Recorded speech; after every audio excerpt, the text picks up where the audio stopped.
They've crushed the Heartland's trust. It's a billion-dollar crisis. They failed. Let's break it down.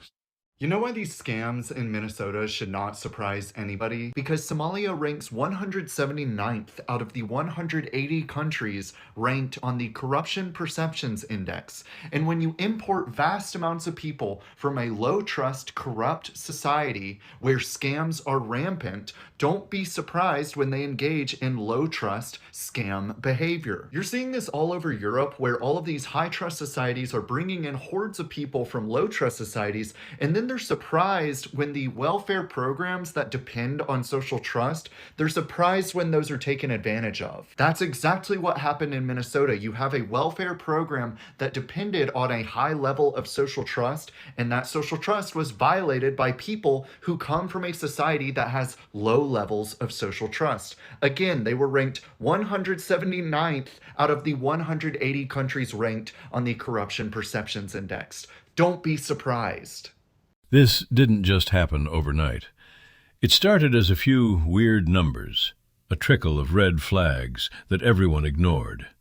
And now, it's a flood of federal indictments that's drowning the state of Minnesota. The numbers coming out are enough to make your head spin. We're talking about a wide-scale failure of oversight that let nearly $1 billion, your money, vanish into a tangled web of shell companies and fake claims. The authorities are finally calling it what it is, a pattern of behavior you'd expect in the most corrupt corners of the globe, not in the Midwest. From the Feeding Our Future disaster to the fraudulent autism services and those ghost daycare centers, the playbook never changed. They targeted programs meant to keep the most vulnerable kids from going hungry. This wasn't a mistake. It was a cold, calculated operation to bleed the public dry and funnel that cash into private pockets, many of which lead straight back to regions where transparency is a foreign concept. Think about the sheer guts it takes to charge the government for thousands of meals that were never even cooked, let alone served. It's a total spit in the face to our laws and the people who follow them. If you want to know why this is happening, you have to look at the data. And it's pretty grim. Somalia isn't just struggling. It consistently sits at the absolute rock bottom of the Global Corruption Perceptions Index.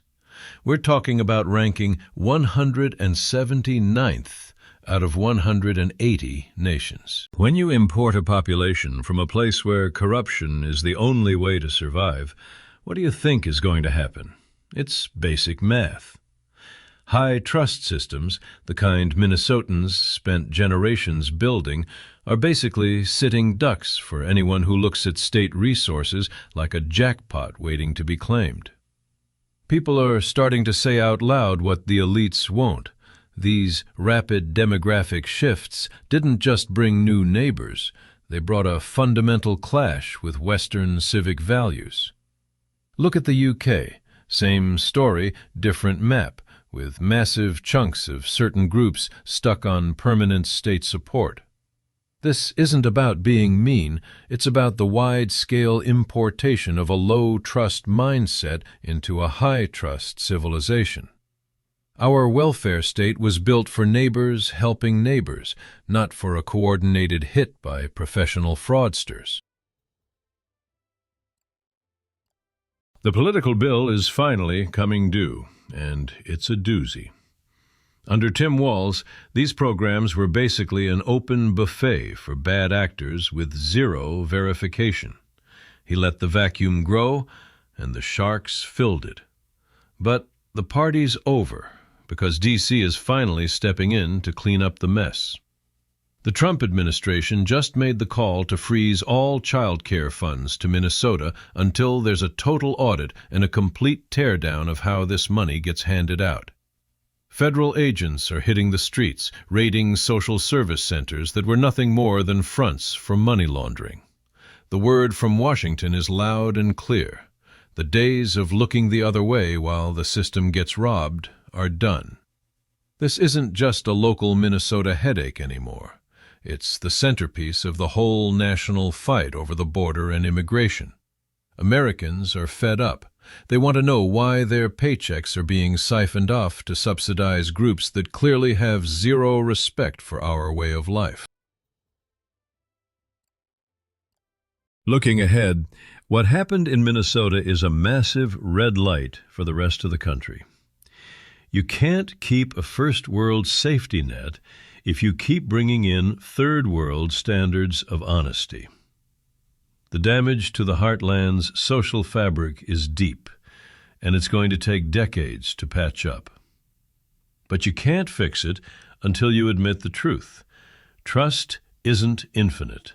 It's a finite resource, and once you break it, the whole house of cards starts to wobble. The feds are still digging, and you can bet more indictments are coming as they pull apart this web of shell companies. This isn't just about getting back the billions they stole. It's about making sure a failure this big can never happen again. It's a wake-up call to get back to accountability and the rule of law. The whole country is watching Minnesota right now, waiting to see if the taxpayers who got burned will ever see a shred of justice. We're only going to get that trust back through strength and transparency, not by letting our values be callously wiped out. Ending. This report is complete, but the fight is just beginning. Subscribe now to stand with us.